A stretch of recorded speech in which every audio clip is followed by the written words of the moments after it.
Today is Tuesday, October 15th. Good morning from the Civic Media News Desk. I'm Joanne Krulotz. Due to prolonged drought conditions and potential for elevated fire danger, the Wisconsin Department of Natural Resources is reinstating burning permits in 13 counties. A permit is now required for burning a debris pile, a barrel, or in grasslands and wooded areas unless the ground is snow-covered. A burn permit is not required for campfires intended for cooking or warming, but the public is reminded to use extreme caution. All of Columbia, Crawford, Green Lake, Marquette, Portage, Richland, Sauk, Waupaca, and Waushara counties, and portions of Oconto, Dane, Grant, and Iowa counties are included. More information is available on the DNR's website. Now is the time to get involved if you want to help with hurricane relief. Red Cross of Wisconsin Executive Director Catherine Halverson says 94 Wisconsin Red Cross volunteers and staff members deployed to help with cleanup after Hurricane Milton. Halverson says the best way to people can help is with financial donations, but they can also volunteer to help virtually. More information on ways to help can be found at the Red Cross website, redcrossblood.org. The American Red Cross also continues to work to restock critically needed blood products. Donors are encouraged to make an appointment to give now to help keep the blood supply stable. 2 blood drives will be held today. The first will be held from 9 to 2 at Baraboo High School. The second will be held from noon to 4 at the Linden Station Fire Department. Blood drives will continue throughout the week. A blood drive will be held Wednesday from 9:30 to 2:30 at St. Cecilia Parish Center in Wisconsin Dells. Thursday, a blood drive will be held from 9:30 to 1:30 at the American Legion Hall in Waniwak, and a blood drive will be held from 11 to 5 Friday at St. Paul's Lutheran Church in Baraboo. Appointments are appreciated by calling 1-800-RED-CROSS or online at redcrossblood.org. Minnesota Governor and Democratic Vice Presidential candidate Tim Walz kicked off a busy week in the battleground state with a rally at UW-Eau Claire. Walz says he believes the race for the presidency will be won going through Wisconsin. Walz also spoke on the importance of getting young people out to vote. The campus stop was Walz's 5th in Wisconsin since being selected as Vice President Kamala Harris's running mate. Republicans are sensing an opportunity in Wisconsin's closely watched Senate race. They are pouring money into the campaign, even as Democrats insist a tight race was to be expected in the battleground state. Democrats' hopes of maintaining majority control of the Senate hinge partly on Senator Tammy Baldwin turning back the challenge from millionaire Republican challenger Eric Hovde, who is backed by former President Donald Trump. The influx of Republican spending on the race has gotten Democrats' attention in the race's final weeks. They've increased their spending on ads, too.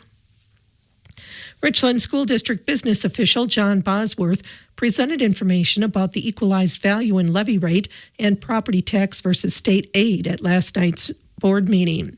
The board will set the tax levy for the Richland School District on October 28th. He reported that at this time there is just a small increase in the factors for the tax levy. The only increase in the tax levy is due to inflation. The fair market value on the tax bill is the same as the equalized value. Bosworth also gave 4 different scenarios of what the tax levy could be for the 2024-25 preliminary budget. Factors to consider are state aid, levy rate, and future years. The mill rates being considered are $8.56, $8.66, $9.12, and $10.22. All of the townships, Buena Vista will be the hardest hit due to its 18% increase in equalized value. Many of the board members feel that the rate needs to be kept in the area of the amount that was promised in the referendum. The most popular scenario among board members was number 2, which calls for the maximum revenue and paying $100,000 in defeasance. The board unanimously approved scenario 2 at a levy of $8.66. A referendum project process was approved, which allows the Buildings, Property, and Transportation Committee members to review any bid specs and proposals and select a vendor so long as the decision is unanimous. If any bid selection is not endorsed by all present members of the committee, that bid process would then come to the full board for action. To allow the Buildings, Property, and Transportation Committee chairperson and the district administrator to approve change orders up to $25,000, and to allow the Buildings, Property, and Transportation Committee as a whole to approve change orders up to $150,000 if the decision is unanimous by the committee. All other situations will come to the full board for consideration. Sean Josem, Director of Special Education, reported on the Check and Connect program, which is in its second year in the district. Check and Connect is an intervention used with K through 12 students who show warning signs of disengagement with school and who are at risk of dropping out. At the core of Check and Connect is a trusting relationship between the student and a caring, trained mentor who both advocates for and challenges the student to keep education salient. Students are referred to Check and Connect when they show warning signs of disengaging from school, such as poor attendance, behavioral issues, and or low grades. School psychologist Lisa Goff said that students are not only excelling in the program, they choose to stay in the program and get involved in new activities. At this time, 16 mentors are mentoring 17 students. The ask last night was the approval of 2 additional mentors, which would allow the district to mentor 19 students.